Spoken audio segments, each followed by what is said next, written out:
Halo anak kelas 6, hari ini kita akan belajar kembali tentang rotasi bumi.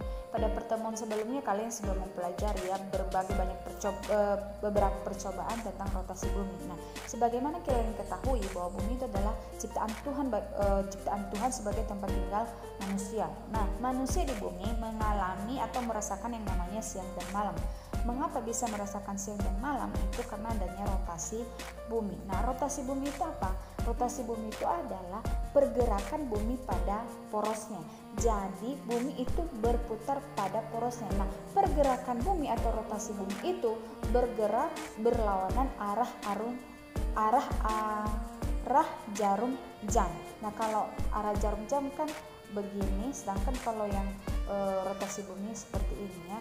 Nah, jadi mereka berlawanan arah. Nah, bumi itu berotasi selama 23 jam 56 menit 4 detik atau dibulatkan menjadi 24 jam. Makanya dalam satu hari itu 24 jam. Nah, sesuai dengan perputaran atau rotasi bumi. Nah, rotasi bumi ini memberikan dampak bagi bumi dan kehidupan manusia di bumi. Nah, yang pertama adalah terjadinya siang dan malam. Mengapa bisa terjadi siang? Itu karena bumi itu terkena sinar matahari, sedangkan malam karena bagian bumi tersebut tidak terkena sinar matahari. Nah, berarti matahari itu tidak pernah berhenti mengeluarkan cahayanya atau mati, tidak ada cahaya enggak. Jadi matahari itu selalu memancarkan cahayanya. Nah, yang kedua adalah perbedaan waktu di berbagai tempat. Nah, contohnya saja di Indonesia ada pembagian waktu, yaitu ada waktu Indonesia bagian barat, waktu Indonesia bagian tengah, waktu Indonesia bagian timur. Nah, yang ini kenapa bisa terjadi? Karena itu tadi rotasi bumi. Nah, yang ketiga adalah gerak semu harian matahari. Nah, apa itu gerak semu harian matahari? Itu seolah-olah matahari yang bergerak, tetapi sebenarnya yang bergerak itu adalah bumi, sedangkan matahari tetap pada tempatnya. Nah, yang selanjutnya adalah perbedaan percepatan gravitasi. Nah, setiap di kutub utara dan kutub selatan, kemudian daerah khatulistiwa itu mengalami perbedaan percepatan gravitasi. Nah, di bagian kutub itu, gravitasinya besar ya. Nah, selanjutnya kamu lihat gambar yang ini ya. Nah, dari situ kamu bisa melihat ada yang namanya garis lintang dan garis bujur. Nah, garis lintang atau disebut juga paralel dan garis bujur atau meridian. Nah, garis lintang itu apa? Nah, garis lintang itu ya digunakan sebagai pedoman pembagian wilayah iklim. Nah, garis lintang ada dua, ada lintang utara dan ada lintang selatan. Nah, coba kamu lihat gambarnya ya. Yang bagian lintang utara yang bagian atas ya, kemudian yang bagian bawahnya atau yang bagian di bawah bagian selatannya disebut lintang selatan. Nah, kemudian ada tadi yang namanya garis bujur. Nah, garis bujur itu apa? Garis bujur itu adalah garis yang khayal membujur yang membelah bumi menjadi ada belahan barat dan ada belahan timur. Itu namanya garis bujur. Coba kamu perhatikan baik-baik ya gambarnya. Nah, garis bujur itu yang dari mana? Dari atas ke bawah ya. Nah, itu. Nah, garis ini nanti yang membagi bagian barat dan bagian timur. Itu namanya garis bujur. Nah, garis bujur ini digunakan sebagai pedoman untuk pembagian wilayah waktu. Nah, makanya kalau kamu lihat pembagian wilayah Indonesia saja ada yang bagian barat, ada bagian tengah, dan ada yang bagian timur. Nah, kemudian garis bujur itu ada dua. Ada garis bujur barat atau disingkat BB, dan ada juga yang namanya garis bujur timur atau disingkat DT. Nah, saat coba lihat gambarnya yang mana garis bujur barat dan mana garis bujur timur ya. Nah, garis bujur barat yang sebelah barat sedangkan yang sebelah timur itu garis bujur timur. Nah, selanjutnya garis saat bumi berotasi hanya satu derajat saja, berarti dia berotasi hanya 1 derajat, maka bumi membutuhkan waktu 4 menit. Nah, jadi untuk berotasi 1 derajat membutuhkan waktu 4 menit. Nah, apabila bumi berputar pada porosnya sebesar 15 derajat, maka bumi membutuhkan waktu 1 jam.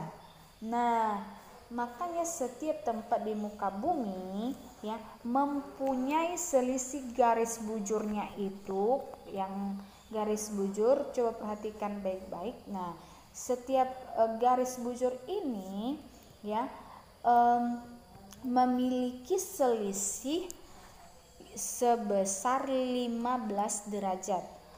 Nah, 15 derajat berarti memiliki perbedaan waktu sebanyak berapa? 1 jam. Makanya di wilayah Indonesia perbedaan antara waktu barat dan tengah itu 1 jam, sedangkan barat ke timur itu perbedaan waktunya adalah 2 jam. Nah, itu disebabkan apa tadi? Itu yang 15 derajat. Nah, di mana tadi dikatakan apa? Setiap tempat di muka bumi ya sesuai dengan yang ini tadi ya, garis bujurnya itu memiliki selisih 15 derajat. Jadi garis bujurnya itu antara yang satu dan yang lainnya itu 15 derajat ya. Nah, tahukah kamu bahwa untuk membagi wilayah dunia menjadi bagian utara dan selatan ditentukan oleh yang namanya garis khatulistiwa atau ekuator. Nah, garis khatulistiwa kamu coba lihat gambarnya itu yang dari yang apa namanya, garis yang tengahnya. Nah, garis yang tengah. Coba lihat yang 0 derajatnya itu ya. Nah, kemudian untuk membagi wilayah timur dan barat itu ditentukan sebuah garis prima meridian yang terletak di kota Greenwich atau di Inggris.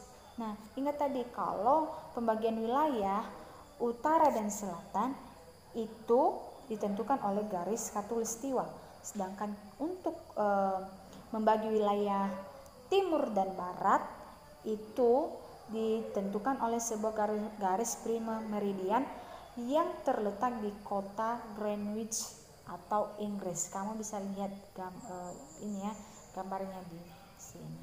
Nah, itu saja penjelasan materi kita hari ini. Semoga kamu bisa mengerti ya. Dan jika kamu masih belum mengerti dan kamu punya pertanyaan, silakan kamu tanya ke Bu Tuti melalui WA ya. Nah, untuk tugasnya kamu ya, tugasnya kamu itu adalah coba ya Bu Tuti lihat, kamu baca buku cetak tema 8 halaman 15. Nah, di situ kamu mengerjakan yang ayo berkreasi. Nah, kamu mengumpulkan informasi dari berbagai sumber tentang peristiwa rotasi bumi dan dampaknya dalam bentuk buku informasi.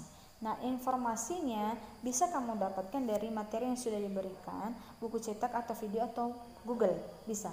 Nah, kemudian ikuti langkah halaman 15. Nah, di situ nanti ada 4 bagian ya yang akan kamu kerjakan. Nah, nanti lihat sendiri di halaman 16 ya.